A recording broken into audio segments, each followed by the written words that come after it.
Height limit sa PBA tatanggalin na next season, dadami na mga manonood sa ating pambansang liga at Commissioner Willie Marcial mataas ang confidence na lalaro din balang araw ang ating mga overseas players sa Pilipinas. Yan ang ating mga pag-uusapan para sa video natin na ito.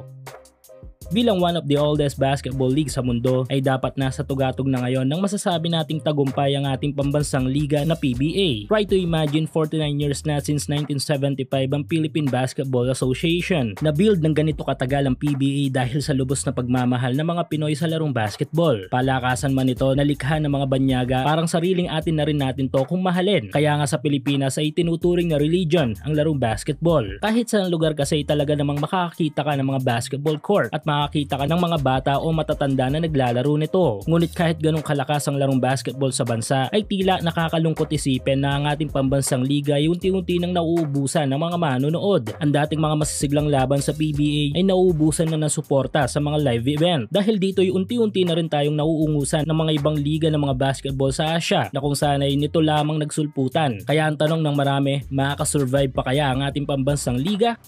Well, maraming factor kung bakit bumaba ang bilang ng mga live game spectators ng PBA. Maliban kasi sa pag-stand ng mga old rules ng liga ay hindi na rin nakikinig sa mga mungkahi ng mga fans ang board. Kung sana yung mga fans nga ang may tuturing na customers ng PBA kung ilalagay sa world of business ang usapan. Syempre, anong mangyayari kung di mo papakinggan ang mga suggestion ng client mo? Eh di hindi na magbabalikan yan sa'yo, hindi ba? Gusto mo bang kumita habang naglalaro? Dito lang yan sa pinaka-legit na betting site sa mundo na 1xBet. I-click lang ang link sa ating pinned comment at mag-register.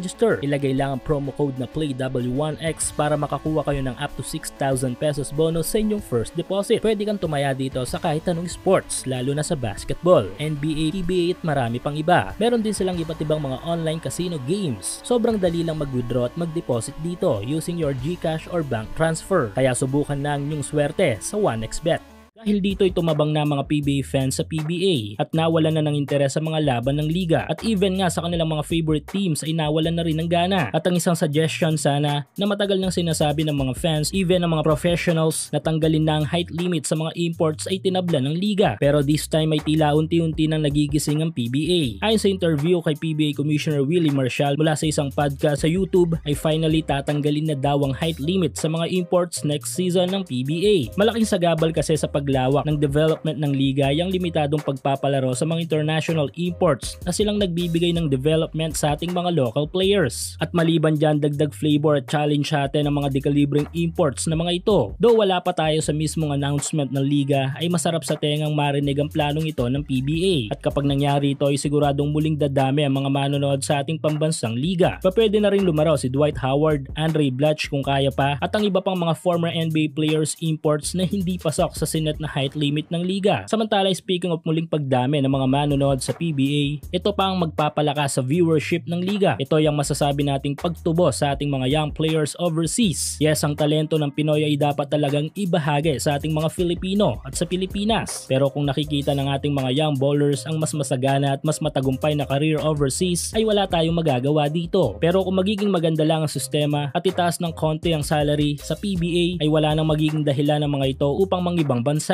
Dahil sure naman tayo na gusto ding lumaro ng ating mga young ballers sa ating sariling liga ng basketball. Sadyang may mga balakid lang talaga na dapat iwasan. Pero tila mataas ang confidence ng mismong commissioner ng ating pambansang liga na si Kume Willie. Dahil ayon dito ay pagdating daw ng araw ay babalik dito sa ating bansa ang ating mga young players upang dito naman nila ibahagi ang kanilang mga talento. Well, sa ngayon ay dumami ang mga malalaro natin overseas na pumasok sa free agency. Tulad na lamang ni Renz Abando, Thirdy Ravena, Matthew Wright, Kai Soto at AJ Adu. At dahil nga bakante ay hindi natin alam kung isa ba sa mga ito o lahat ng mga ito ay biglang sumagi sa kanilang plano na biglang lumaro at magpa-draft na lang sa PBA. Maliban sa mismong mga kababayan mo na manunood sa iyo ay ang sariling bansa mo pa ang makikinabang sa talento mo. At kapag nangyari nga ito at tinanggal pa ang height limit sa mga imports ay instant boom ang ating pambansang liga.